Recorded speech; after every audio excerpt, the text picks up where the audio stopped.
नमस्कार, आप देख रहे हैं खबर इंडिया न्यूज़ 30। मैं हूं आपके साथ विनोद कुर्मी। श्री शिव महापुराण सत्संग कार्यक्रम की तैयारी को लेकर सांसद डॉक्टर लता वानखेड़े ने वैदिक वाटिका में बैठक का आयोजन किया। इस बैठक में गृहस्थ संत केशव गिरी महाराज के अलावा भाजपा के पूर्व जिला अध्यक्ष हरिराम सिंह ठाकुर और कई राजनीतिक लोग एवं सामाजिक लोग मौजूद रहे। साथ ही साथ महिला शक्ति की बड़ी संख्या में उपस्थिति रही। डॉक्टर लता वानखेड़े ने सभी धर्म प्रेमी बंधुओं से श्री रुद्र अभिषेक कार्यक्रम जो कि 12 जुलाई से 14 जुलाई तक 3 दिन तक चलेगा, इसमें अधिक से अधिक संख्या में उपस्थित होने का आग्रह किया। साथ ही साथ उन्होंने अलग अलग कार्यों के लिए लोगों को जिम्मेदारी भी दी। आइए देखते इस रिपोर्ट।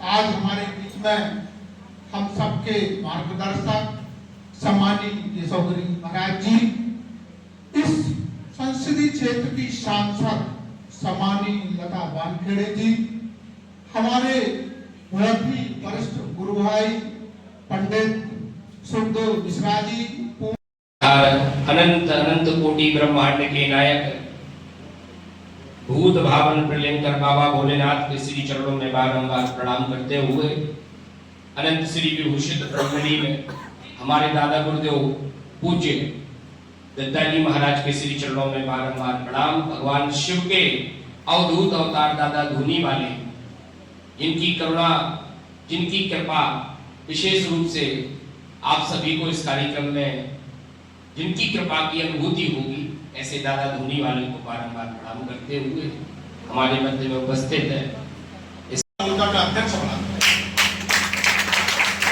पीछे खड़ा था, बातचीत हमें भी बधाई दी, इनकी आंखों में आंसू थे। उन्होंने सबसे पहले ये कहा, भैया दत्ता जी का ये निष्काम कलश यात्रा अपन करेंगे 4 बजे से, तो ज्यादा से ज्यादा बहनें उसमें आ जाएं। ये करने भाई भी रहेंगे तो अच्छा रहेगा। और उसके बाद जो हमारा 12, 13, 14 गुरुदेव इस बार बोल रहे थे कि 5 दिन का करना है, लेकिन बहुत सारी पार्टी की व्यवस्थाएं हैं, बहुत व्यस्तताएं हैं, जिसके कारण हमने अभी 3 दिन का ही किया, क्योंकि स्वास्थ्य भी ठीक नहीं था। लेकिन अगली बार ईश्वर ने चाहा तो 5 दिन का करेंगे। तो लेकिन फिर भी हमारा 4 दिन का आयोजन हो रहा है।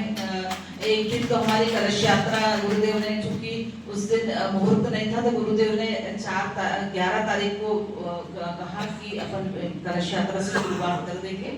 तो इस तरह से हमारा आयोजन होगा। जब शुरुआत की थी तो हमने तो सोचा कि बहुत छोटा सा एक आयोजन होगा, लेकिन उसी समय बहुत ज्यादा शिवलिंग निर्माण हो चुके और बहुत ज्यादा लोगों का यहाँ आना हुआ था। तब से हम सबको लगा कि नहीं, आप भले छोटा करके करते हैं, लेकिन आयोजन बहुत भव्य हो जाता है। और उसकी इतनी भव्यता और दिव्यता को संभालने के लिए एक बहुत बड़ी टीम की आवश्यकता होती है। क्योंकि आप लोग ने, मेरी इस टीम ने मुझे आज कहां से कहां पहुंचा दिया, इसलिए मैं सबकी बहुत ज्यादा शुक्रगुजार हूं। और मैं समझती हूँ कि मेरी ये टीम सदा मेरे साथ है, हर जगह हर पल मेरे साथ है। मैं कभी अपने आप को अकेला महसूस नहीं करती हूँ। और उसी दम पे, आप सबके दम पे कोई भी आयोजन अपने हाथ में ले लेती हूँ। तो जैसा कि ये हमारा आयोजन, मुझे लगता है आप सबके सहयोग से बहुत सुचारू रूप से संपन्न होगा। लेकिन सबको समय का ध्यान रखना है। सुबह 8 बजे से शिवलिंग निर्माण शुरू हो जाता है, क्योंकि जो लोग कामकाजी लोग रहते हैं, जो ऑफिस जाना पड़ता है, स्कूल कॉलेज जाना पड़ता है, तो वो लोग आके सुबह शिवलिंग निर्माण का कार्य करके जाते हैं। इसलिए जिनकी जो व्यवस्थाएं होती हैं, उनको अपनी उस व्यवस्था को बहुत तन्मयता के साथ, बहुत समर्पित भाव से उनको अपना वो काम करना होगा।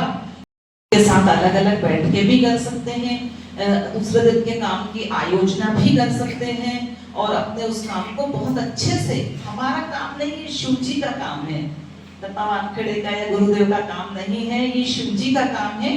और हमें शिव जी के काम करने के लिए दायित्व मिला है, तो हम बहुत सौभाग्यशाली हैं और बहुत भाग्यवान हैं। इसलिए हमें शिव जी के काम करने के लिए तत्परता के साथ खड़े रहना है, समय का विशेष ध्यान रखना है। ऐसा नहीं कि इनको तीनों दिन यही भोजन करना है। और भोजन व्यवस्था में भी हमारे कुछ लोग लगेंगे, ताकि आराम से भोजन व्यवस्था हो जाए। कई बार लोग पिछले 2 बार के अनुभव ठीक नहीं रहे, लोगों को पता नहीं होता है, वो चले जाते हैं भोजन किए बिना।